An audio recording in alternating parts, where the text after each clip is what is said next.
Coleman's was founded in 1933 by Peter's father, Peter A. Coleman, thanks to this man, Franklin Delano Roosevelt, who repealed Prohibition. On a trip to Washington, D.C., Peter properly thanked President and Mrs. Roosevelt because, as he says, Eleanor probably had something to do with it. Coleman's displays a photo of Franklin Roosevelt right beside the cash register at the bar. Peter started at Coleman's in 1955 when the bar was known as The Pit, and the only food they served was pickled eggs and beef jerky. Peter and I go back 60 years. I remember our first communion together. We were all, and the boys were in white suits, and the girls were in white dresses, and it was beautiful. And Peter came in a white apron, wearing a white apron. And right away, we knew he was destined to be a tavern keeper. We have a guy here named Peanuts, who was a sword swallower. Of course, Matty Query, who used to levitate himself on a pole downstairs. Nutty Martin, Harry the Hat. I remember one time I brought a guy in here who'd never been here before, and he spent some time in here with us in the afternoon. And the next day he's telling people, hey, Walsh took me up to some bar, but he says, I couldn't tell if it was a bar or a circus. There's no question Pete Coleman is a visionary, ought to be getting this award because he has the crystal ball. He's taken Coleman's from the late 60s, from a shot and a beer establishment to a working man's establishment, and he's moved it up this level, to this level, to this level, all the while with risk. That's why he has the crystal ball, and he should be getting this award, because he did it successfully, he did it with the vision, to where today is, without question, it's a first-class, world-renowned restaurant. Whenever he comes up with an idea, starting from when he first took over Coleman's, and it was so very different than when my father ran it as just a neighborhood pub, everybody says, oh my God, Peter, that's just not going to work.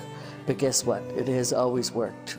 Both changing Coleman's when he first took it over from my father, and then when he changed Coleman's completely in 1978 when he closed it down, I think for 6 months, and changed it to what it is now, and then added on, and people were saying it's going to get too big, and it didn't get too big, and he made it larger, and it's still not too big, and he's just made it a historical site in the city of Syracuse, and he just has this way of knowing what's the best thing to do. So if he went on our advice, he wouldn't be successful at all. But thank God, he has the courage, and he's a risk taker for sure, and he just has the creativity to bring about some really great things.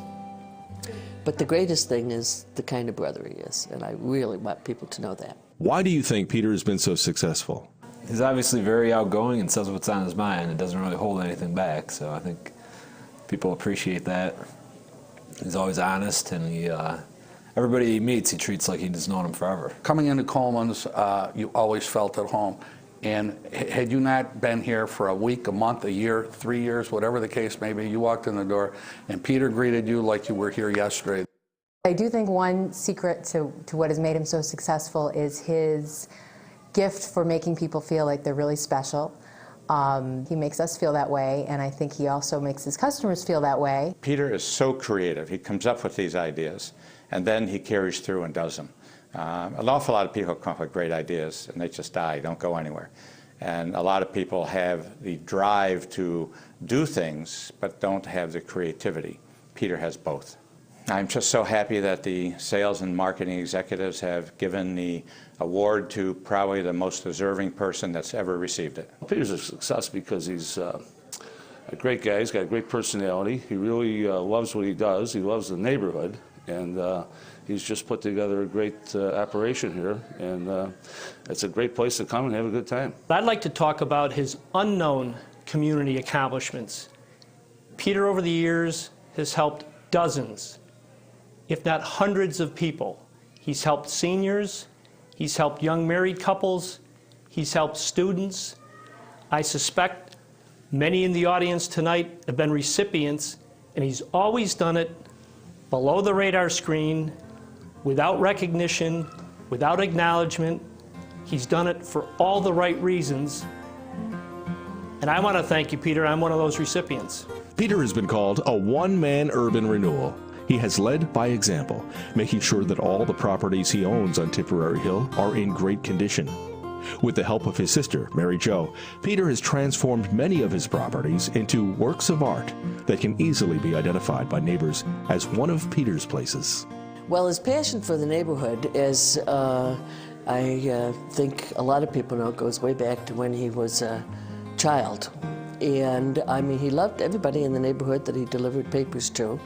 And he loved all the different ethnic groups, the Polish people, the Ukrainian people, the Irish people. He was bound and determined to have the Taras Shevchenko memorial because he felt that the Ukrainians were so much part of the Tipperary Hill experience.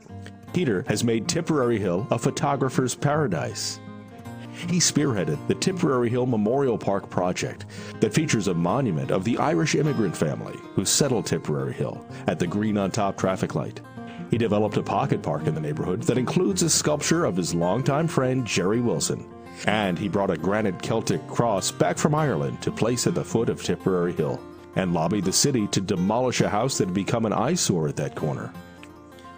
A new house took its place, and Peter's vision has turned the corner of West Genesee and West Fayette Street, the home of Rosie's Sports Pub, into a landmark all its own, accessed by turning at the horse's ass. Has always loved Tipperary Hill and has put all his resources into making it a special place. One of Peter Coleman's signature events is the Green Beer Delivery Parade. The block-and-a-half parade starts at the Green on Top traffic light and ends outside Coleman's near the subterranean tanks. It features bagpipers and Irish step dancers and, of course, the shiny stainless steel tanker that carries thousands of gallons of green beer. Young and old alike gather at Coleman's to enjoy the festivities. You never know who you'll find marching in the parade. During Coleman's 60th anniversary parade, a trio of Irish Terriers joined the fun. Apparently, this one celebrated a little too much. Working here as long as I did, and just growing up with Green Beer Day, you know, it's Christmas, it's Thanksgiving, it's the holidays roll along, it's Green Beer Day. It's just kind of literally part of life as long as I was born. I remember when I was a kid, we used to come down and have a beef stick and a green soda and sit there and be in the midst of it all. But it's gotten a lot bigger. Green Beer Day is such a foreign concept to a lot of people that are not from this area, and I will try and explain to them what the day is. And they're like, and how many people show up to this, and what the hell is that about? There's nothing like it. I'd bring friends from wherever I was living back, and they would just be in disbelief that there's this parade, which has now become a huge big deal. I can't believe how big it's become. And what it's based off of is amazing. And, you know, it's truly, you know, I think we call it the rite of passage into spring in Syracuse. It's really, and it's strictly something that was just a big idea he had one day. So that's just an example of his amazing creativity. I think his enthusiasm that he has for whatever he's doing at the time, as crazy as it may be, it's really contagious, and I think that's really been one of the things that's made him the success that he has been. And I don't see how else a block-long parade in the middle of winter would work so well anywhere, especially Syracuse. But he is definitely one of a kind. Green Beer Day is just pure genius on the part of Peter Coleman. When we were growing up, you know, he had a fire engine. We had a fire engine in our driveway. He used to take us on motorcycle rides on his Honda with a sidecar.